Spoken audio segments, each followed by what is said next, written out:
There is a brick complex on King Street West in Toronto, Ontario, where the machines that fed a continent were once assembled by 9,000 pairs of hands. Most of it is condominiums now. One office building survives. Built in 1883, its bay windows and colored glass still catching the afternoon light the way they did when the yard behind it was stacked with binders bound for Argentina, South Africa, and the Canadian prairie. The paint that once rolled off that yard was red, Massey Harris red, with straw yellow wheels. And for the better part of a century, that color combination meant something specific to any farmer who saw it crest a rise on the horizon. It meant the harvest was coming in. The company that built those machines does not exist under its own name today. It has not existed since 1957. Most people who buy their groceries have never heard of it. Almost every farmer who ran wheat, oats, or barley through the 20th century has. The story begins in 1847 in Newcastle, Ontario, a lakeside township east of Toronto, where a farmer named Daniel Massey opened a small operation called the Newcastle Foundry and Machine Manufactory. Massey wasn't building tractors. There were no tractors yet. He was building and repairing threshing machines for his neighbors at a time when threshing wheat by hand could take a farm family the better part of a winter. When Daniel Massey died in 1856, the business passed to his son Hart Massey, who saw something his father hadn't fully grasped, that the machine business was not really a machine business. It was a distribution business. Hart Massey renamed the firm the Massey Manufacturing Company, and in 1879 he moved the entire operation to Toronto, onto an 11-acre site on King Street West that had once been the grounds of the city's Crystal Palace Exhibition Hall. It became one of the largest employers in the city. Across town, a rival had built almost the identical business by almost the identical path. Alanson Harris had founded A. Harris, Son & Company in 1857, and by the 1880s, the two firms were locked in the kind of bitter, expensive competition that eventually convinces even fierce rivals that merging is cheaper than winning. In 1891, Massey Manufacturing and A. Harris, Son & Company merged to form the Massey Harris Company. It became, almost overnight, the largest agricultural equipment manufacturer in the British Empire, bigger than anything Britain itself produced, built entirely on Canadian steel and Canadian farm demand, then exported to wheat country everywhere the empire's ships could reach. What Massey Harris did next is the reason this story is still told on machinery lots 80 years later. In 1910, the company bought a controlling interest in the Johnston Harvester Company of Batavia, New York, a mid-sized American harvester works that had operated on that site since 1886. It was Massey Harris's first major foreign acquisition, and it gave the Canadian firm something it desperately needed: a foothold inside the United States tariff wall, and a combine engineering program it did not have to build from scratch. Batavia would go on to become as important to this brand's identity as Toronto itself, a factory town whose fortunes rose and fell with a company most of its own workers thought of by then as simply American. Every agricultural brand has one machine that represents the moment it stopped being a regional manufacturer and became a name farmers trusted with their entire year's income. For Massey Harris, that machine did not arrive during peacetime prosperity. It arrived during the worst material shortage of the 20th century. In 1938, Massey Harris tested its first true self-propelled combine, the Model 20. It worked, but it was heavy and expensive, and only around 900 were ever built. In 1941, the company released an improved version, the Model 21, a one-man, self-propelled machine that could cut, thresh, and clean grain in a single pass without a separate tractor pulling it. It was a better machine than anything else on the market, but it arrived at the worst possible moment to prove it. The United States and Canada were both at war. Steel was rationed, and the War Production Board had no interest in letting a farm equipment company build anything it didn't consider essential. Then, in early 1944, a Massey Harris vice president and U.S. sales manager named Joe Tucker walked into the War Production Board with a number.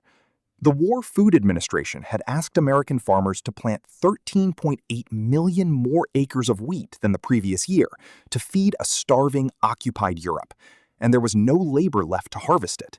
Farm men were overseas. Tucker's pitch was simple and, on paper, almost audacious.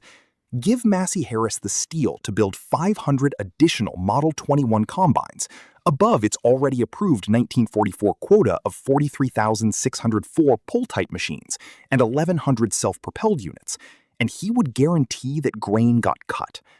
His condition to the government was that every buyer of one of those extra 500 machines had to sign a contract agreeing to custom harvest at least 2,000 acres with it that season. The board said yes. What followed is remembered in farm country as the Massey Harris Self-Propelled Harvest Brigade.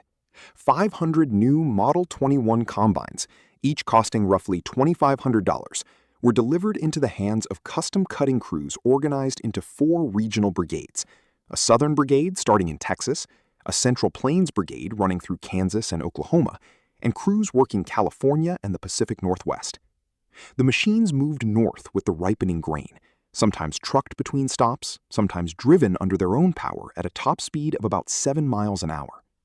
One of those operators was a 21-year-old named Bobby Smith of Arnold, Nebraska, who bought a new truck, a new pickup, and a Model 21A combine for a combined $4,700.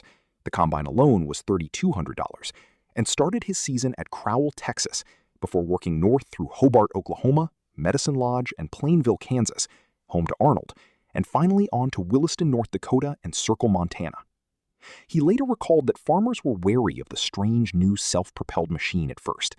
The question every one of them asked was the same: will it save the grain? By the end of that season, the 500 brigade operators averaged over 2,000 acres harvested apiece, and Massey Harris's own post-war advertising claimed the brigade had saved more than 1 million acres of America's grain in a single year that could not afford to lose any. This is the moment this brand earned its place in agricultural memory. Not a tractor in a showroom, a combine painted Massey Harris red with straw yellow trim, doing something that mattered to a country at war and a continent that was hungry. There is a detail in this company's post-war record that surprises almost everyone who assumes every fallen agricultural brand went down the way the 1980s farm crisis brands did, in bankruptcy in a single bad decade. Massey Harris did not die that way. It was consolidated to death, on purpose, by its own board, in the middle of a boom. The post-war years were genuinely good to Massey Harris.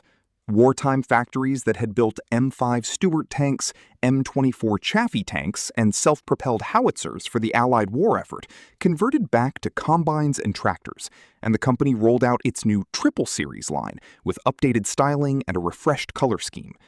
But the agricultural machinery business globally was consolidating fast, and in 1953, Massey Harris merged with Harry Ferguson Incorporated, the American arm of Irish-born engineer Harry Ferguson's tractor operation, to form Massey Harris Ferguson Limited. The merger came with a brutal internal condition. Every plant across the combined company was put on notice to show a profit or be closed. At the Batavia, New York plant, the old Johnston Harvester Works Massey Harris had bought back in 1910, that ultimatum played out in slow motion. A 4-month labor strike hit the plant in the second half of 1953. Workers got modest raises in 1955 and 1956. Then came wage cuts in 1957. None of it was enough. The old Johnston Harvester building, the one that had built combines under the Massey Harris name for nearly half a century, was shut down on June 6, 1958, after 75 years of continuous operation. And in that same window, in 1957, the company quietly shortened its own corporate name. Massey Harris Ferguson became simply Massey Ferguson. The Massey Harris name, the name on the Model 21, the name on the Harvest Brigade combines, the name that had meant something on a Nebraska farm in 1944, was retired. Not bankrupted, retired.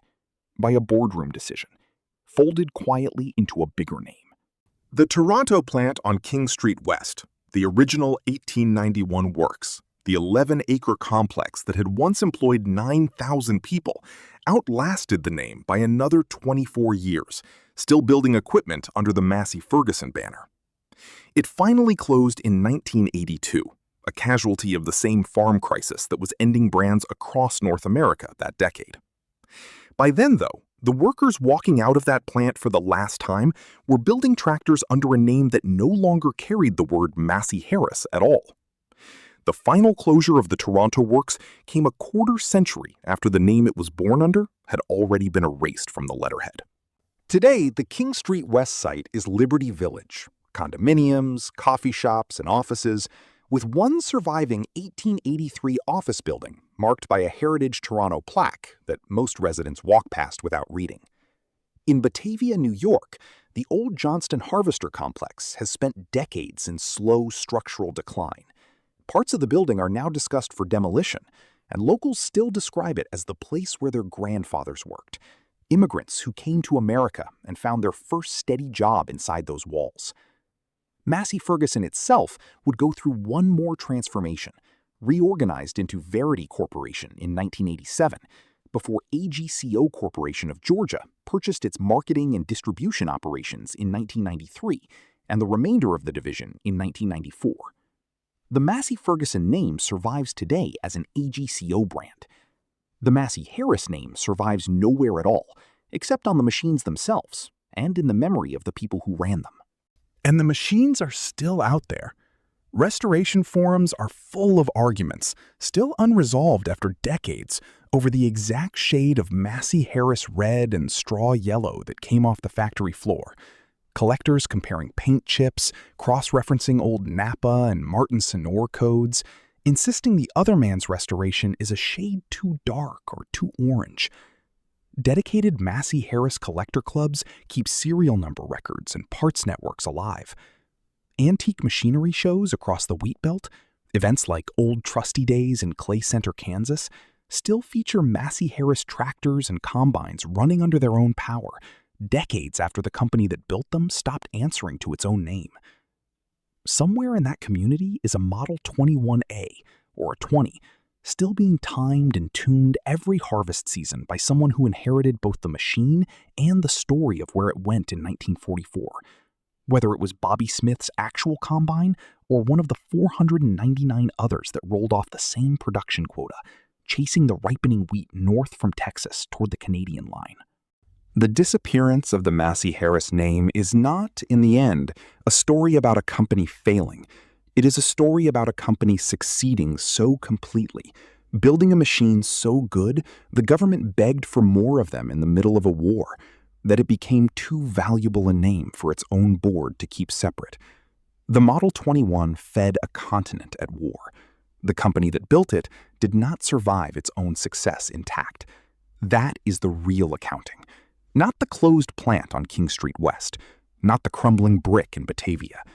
The name itself, quietly folded away in 1957, while the machines it built kept working fields for another 40 years. If your grandfather ran a Massey Harris combine through a wheat field somewhere between Texas and the Canadian border, or if the story of the Harvest Brigade is one your family still tells, the next chapter in this series is one you'll want to hear.